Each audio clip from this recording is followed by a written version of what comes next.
ಬಿಜೆಪಿಯಲ್ಲಿ ತಾರಕಕ್ಕೇರಿದೆ rebels versus ಬಿವೈವಿ ಆಪ್ತರ fight. ಶಾಸಕ ಯತ್ನಾಳ್ ಅಂಡ್ ಟೀಮ್ಗೆ ರೇಣುಕಾಚಾರ್ಯ ಸಾಕಷ್ಟು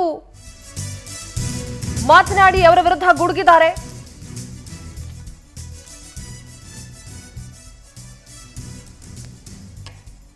ರಾಜ್ಯಾಧ್ಯಕ್ಷ ವಿಜೇಂದ್ರ ಆಪ್ತ ರೇಣುಕಾಚಾರ್ಯ ಗುಡುಗಿದ್ದಾರೆ. ಶಾಸಕ ಯತ್ನಾಳ್ ಅಂಡ್ ಟೀಮ್ಗೆ ಬುದ್ಧಿ ಭ್ರಮಣೆ ಆಗಿದೆ ಅಂತ. ಯತ್ನಾಳ್ ಅಂಡ್ ಟೀಮ್ ಎಲ್ಲರನ್ನ ಬಾಯಿಗೆ ಬಂದಂತೆ ಮಾತಾಡ್ತಾ ಇದ್ದಾರೆ. ಮಾತೆತ್ತಿದ್ರೆ ತಮಗೆ ರಾಷ್ಟ್ರೀಯ ನಾಯಕರ ಬೆಂಬಲ ಇದೆ ಅಂತ ಹೇಳ್ತಾ ಇದ್ದಾರೆ. ರಾಷ್ಟ್ರೀಯ ನಾಯಕರ ಮೇಲಿರುವ ಇಮೇಜ್ ಅನ್ನ ಹಾಳು ಮಾಡ್ತಾ ಇದ್ದಾರೆ.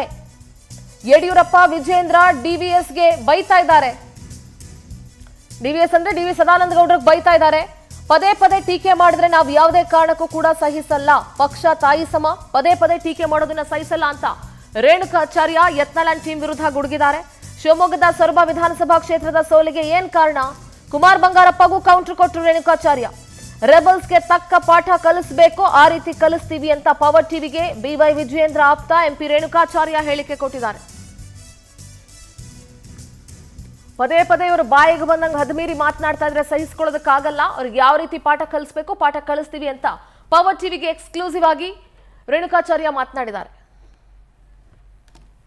ಪದೇ ಪದೇ ನಾವು ಕೆಲವರು ಯಾರೋ ಹೊಸವ್ರು ಬಂದರೆಲ್ಲ ಮಾತಾಡ್ತಾರೆ ನೋಡಿ. ಬಿ ಸಿ ಪಾಟೀಲರು, ಬೈರತಿ ಬಸವರಾಜು, ನಾರಾಯಣಗೌಡರು, ಭಾಳಷ್ಟು ಜನ ಕಾಂಗ್ರೆಸ್ಸಿಂದ ಬಂದಂಥವರು ಗೌರವದಿಂದ ಪಕ್ಷದಲ್ಲಿ ನಿಷ್ಠೆಯಾಗಿ ಪಕ್ಷದ ತತ್ವ ಸಿದ್ಧಾಂತ ಒಪ್ಪಿ ಮುನ್ನಡೆದಿದ್ದಾರೆ. ಇವರು ಒಂದು 2-3 ಜನ ಹೊಸದಾಗಿ ಬಂದು ನೀತಿ ಪಾಠ ಹೇಳ್ತಾರೆ.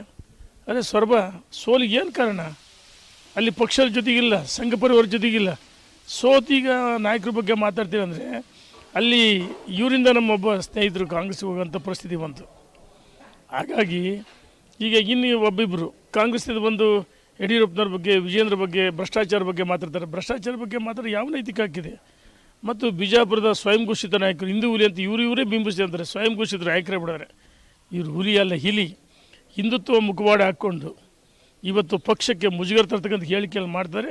ಇದನ್ನು ಸಹಿಸಲ್ಲ. ನಾವೆಲ್ಲ ಒಟ್ಟಾಗಿ ಸಮಾನ ಮನಸ್ಕರು. ಇವರಿಗೆ ಯಾವ ರೀತಿ ತಕ್ಕ ಪಾಠ ಕಲಿಸ್ಬೇಕು ನಾವು ಕಲಿಸ್ತೀವಿ. ಇವರು ಏನಾಗಿದೆ, ವಿಜಯೇಂದ್ರ ವರ್ಸಸ್ ಅಂತ ಬಿಂಬಿಸ್ತಾರೆ.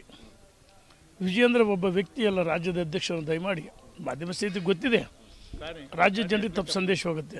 ವಿಜಯೇಂದ್ರ ವರ್ಸಸ್ ವಿಜಯೇಂದ್ರ ಭಾರತೀಯ ಜನತಾ ಪಾರ್ಟಿ ರಾಜ್ಯದ ಅಧ್ಯಕ್ಷರು. ಯಾರೋ ಬೆರಳೆಣಿಕೆಯಷ್ಟು 3-4 ಜನ ಪಕ್ಷ ವಿರುದ್ಧವಾಗಿ, ರಾಷ್ಟ್ರೀಯ ನಾಯಕರ ವಿರುದ್ಧವಾಗಿ, ರಾಜ್ಯದ ಅಧ್ಯಕ್ಷ ವಿರುದ್ಧವಾಗಿ, ಯಡಿಯೂರಪ್ಪನವ್ರ ವಿರುದ್ಧವಾಗಿ, ಸದಾನಂದ ಗೌಡರು, ಮಠಾಧೀಶರು ಬಾಯಿ ಬಂದಂಗೆ ಬೈತಿದ್ದಾರೆ. ನರೇಂದ್ರ ಮೋದಿ ಟೀಕೆ ಮಾಡೋ ಹಂತಕ್ಕೂ ಹೋಗಿದ್ದಾರೆ. ಒಂದು ಮಾತನ್ನು ನಾನು ಕೇಳಕ್ಕೆ ಇಚ್ಛೆ ಪಡ್ತೀನಿ. ಇವರು ಮಾತೆತ್ತಿದ್ರೆ ರಾಷ್ಟ್ರೀಯ ನಾಯಕರ ಬೆಂಬಲ ಇದೆ ನನಗೆ ಅಂತ ಹೇಳ್ತಿದ್ದಾರೆ. ರಾಜ್ಯದ ಜನರಿಗೆ ಎಲ್ಲ ಒಂದು ಕಡೆ ನಮ್ಮ ರಾಷ್ಟ್ರೀಯ ನಾಯಕರ ಬಗ್ಗೆ ಇರ್ತಕ್ಕಂಥ ಗೌರವ ಇವರು ಇಮೇಜ್ ಹಾಳು ಮಾಡೋಕ್ಕೆ ಹೊರಟಿದ್ದಾರೆ, ವರ್ಚಸ್ಸು. ನೋಡಿ, ಇವರು ಹೇಳೋದೇನು, ನನಗೆ ಶೋಭಾ ಕರಂದ್ಲಾಜೆಯವರು ಬೆಂಬಲವನ್ನು ಕೊಟ್ಟರು ಮತ್ತು ಪ್ರಹ್ಲಾದ್ ಜೋಶಿಯವರು ಬೆಂಬಲವನ್ನು ಕೊಟ್ಟರು. ಜಾಯಿಂಟ್ ಪಾರ್ಲಿಮೆಂಟ್ ಕಮಿಟಿ ಬಂದೋಯ್ತು. ಅದೇ ನೀವು ಧರಣಿ ಕೂತಾಗ ವಕ್ಫ್ ವಿರುದ್ಧ ಹೋರಾಟ ಮಾಡಿದಾಗ ಶೋಭಾ ಕರಂದ್ಲಾಜೆಯವರು ಭಾಗವಹಿಸಿದ್ದು ನಿಜ, ಪ್ರಹ್ಲಾದ್ ಜೋಶಿಯವರು ಭಾಗವಹಿಸಿದ್ದು ನಿಜ. ಹಂಗಂತೇಳಿ ಯಡಿಯೂರಪ್ಪನ ವಿರುದ್ಧ ಮತ್ತು ರಾಜ್ಯದ ಅಧ್ಯಕ್ಷ ವಿರುದ್ಧ, ವಿಜೇಂದ್ರ ವಿರುದ್ಧ, ಸದಾನಂದ ಗೌಡರ ವಿರುದ್ಧ ರಾಷ್ಟ್ರೀಯ ನಾಯಕರು ಟೀಕೆ ಮಾಡೋಂಥವ್ರು ಹೇಳಿದ್ದಾರೆ.